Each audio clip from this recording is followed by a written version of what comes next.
Sharon Osbourne has recently shared what Ozempic did to her quality of life, and it's not good. Skeletal Sharon Osbourne is on an irreversible downward spiral after Ozempic use. This inside source is saying it wrecked her metabolism and there is no going back. And just so you know, this woman is 72 years old, definitely not as resilient as most of the celebrities who are using this experimentally for vain reasons. And it had major consequences for her. She does not look recognizably the same as she did before. Look at that photo. Yeah. That's insane. And, you know, it's not just the weight loss. Obviously, she has gotten a huge amount of plastic surgery and cosmetic procedures that also changed her appearance for the worse. Yeah. And she has admitted that as well. She's spoken openly about all of this, which I respect. At least you're not lying. She's old now. She doesn't have to care. Right. She's too old to care. She doesn't have an image to upkeep. Right. Well, you would think that, but then she did go on Ozempic for vain reasons. Yeah, she wasn't big. Yeah. So this inside source claims this has wrecked her metabolism. She's also had a range of procedures, including gastric band, full facelifts, one of which she called a cyclops facelift because of what it did to disfigure her face, a tummy tuck, an eye lift, breast implants, abdominoplasty. I didn't even know that existed. Botox, and I'm sure fillers as well. But here it says, a worried friend told us the weight loss drugs have wrecked her. There is no going back for her. She simply can't put the weight back on that she needs to regain a healthy look. It just shows the dangers of these quick fix cures. They're not good for the body. Her weight is on an irreversible downward spiral. Yeah, she's not as resilient as she was when she was younger. Her body wouldn't be as resilient as it would be when it's younger. Right, exactly. And she wasn't even fat before. She was slightly overweight. Slightly. I wouldn't even go that Very far. slight. Because she said that she was like 140 something pounds, which At how tall? She's my height. She's like 5'1" or 2. Okay.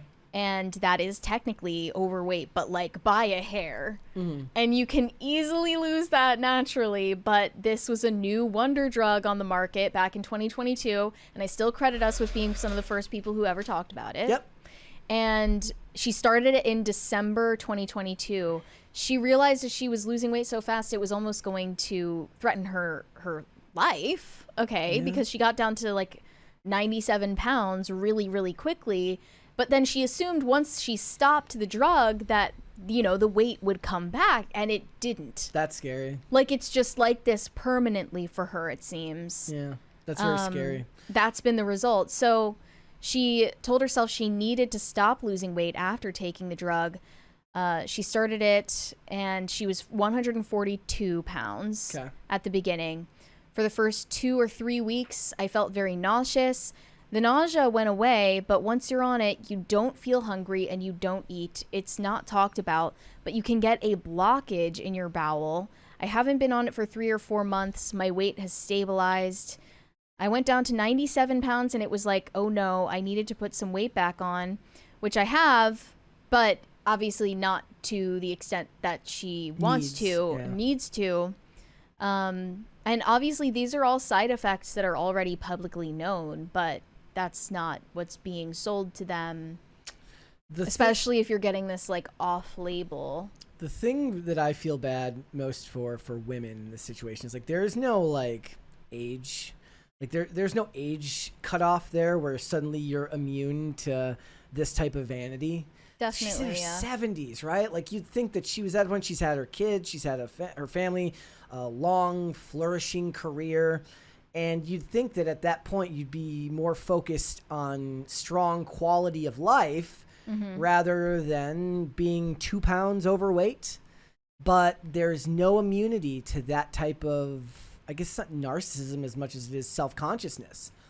Well, people aren't meant to see themselves in photos and videos like that. Yeah. Honestly. And, it must really mess with the human brain. Absolutely. And I feel bad for her, right? Because at a certain point, you'd hope that she would focus more on how she feels rather than how she looks. But, you know. But also be thankful that you didn't take it as far as someone like Madonna, who is now unrecognizable. Yeah.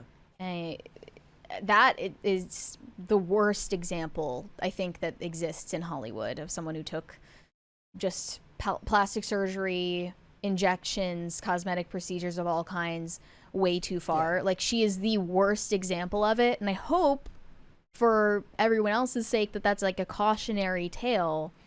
But the thing is, my opposition to Ozempic is like philosophical rather than in principle. No, yeah, like you can use it and that's fine, and it can achieve the result that you want for both health reasons and just cosmetic reasons that you want to look better. That's fine. And I like that people are just being upfront and honest that they care about their body looking a certain way. Yeah. Like, because we've just been in denial of that in the body positivity era, which is now dying out. But I have a philosophical problem with it because I feel like in order to lose extra weight, you should actually have to suffer. Like, that is an edifying experience, and it makes that change permanent because you've changed your brain chemistry. It's the same process that comes true for like if you play video games with cheat codes on as opposed to actually beating the game. Where's the fun in that? There's no fun in that, right? Like, it's not actually worth it in that respect. You gain more through struggle. Thank you. Tonal issues. Is it 20? Dreamcast Night said, "Hey Brett, the funeral with Vince and Trump is still on, and we know this because he wants Linda McMahon as the Secretary of Education. She's the Secretary of Education. She was named the Secretary of Education. She worked in Trump's first administration. I did love the video that's going around showing Kane, otherwise known as Glenn Jacobs, the mayor of Knoxville, Tennessee, giving Linda McMahon, the new Secretary of Education, a tombstone pile driver on the ramp down to the ring in WWE. I maintain that if politics is just going to be team sports and pro wrestling forever now, then it might as well be interesting to me at least some of the time. If I can't actually have good politics, I might as well have entertaining politics. So. I think she's a good sport. Also, since the MAHA movement is in full swing, Make America Healthy Again, I really would be curious to know RFK's take on Ozempic specifically. Would he be pro or anti? I don't know. We'd have to ask him what he thinks of RFK, that. if you're watching, please let us know. I would like to think that he does. I would like to think he's that pro. He does watch. That he watches. Oh yeah, I think he's one of our biggest fans. He's one of our biggest fans. Yeah, it absolutely is the same type of thing that you just said. That working to achieve something, it sticks in your brain better. And it lasts longer when you have to actually. It's kind of something that came up on IRL when I was on there like last Wednesday or something, where I was talking about how like Gen Z employees can't just come into a new job. Like, even if they're qualified for it, they go to college, they get a job in their field. There's all of these stories of like managers having to like show them how to do their jobs because like nothing that they learned in college stuck with them. Or that they just need everything explained to them in pain detail. Whereas if you do it on your own, it sticks in your brain better. Right? Like so you can learn all of the film theory that you want, but if you want it to actually stick in your brain, you have to actually go out, use a camera, make mistakes, fix the mistakes, make changes, and then those things stick in your brain better, rather than somebody saying, this is the right way to do it, this is the wrong way to do it, don't do it this way. Just doesn't work that way. And it probably works on the same receptors of your brain as having to lose weight, through actually putting in the work. But also, I feel like there's so much conflicting information on the internet about health and nutrition and everything, like literally everything health related, that people just get overwhelmed and they're like, I'm just going to take this injection and simplify this because I can't believe everyone. Everyone is equally confident that their way of fitness and nutrition and whatever is the way. And you can't trust everyone, and some of them actually are lying.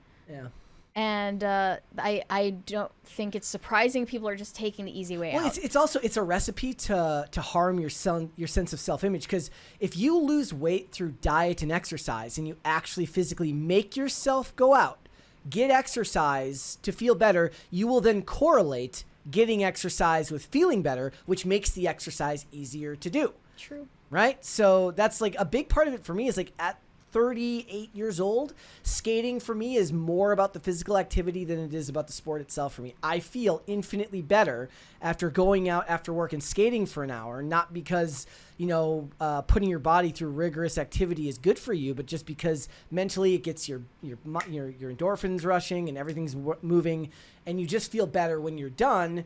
And that's a heck of a lot better than taking to that chemically. So, Thanks for watching. Listen to full episodes of Pop Culture Crisis on Spotify. Keep up with us on social media and make sure you subscribe and ring that bell so you never miss the show. Bye, guys.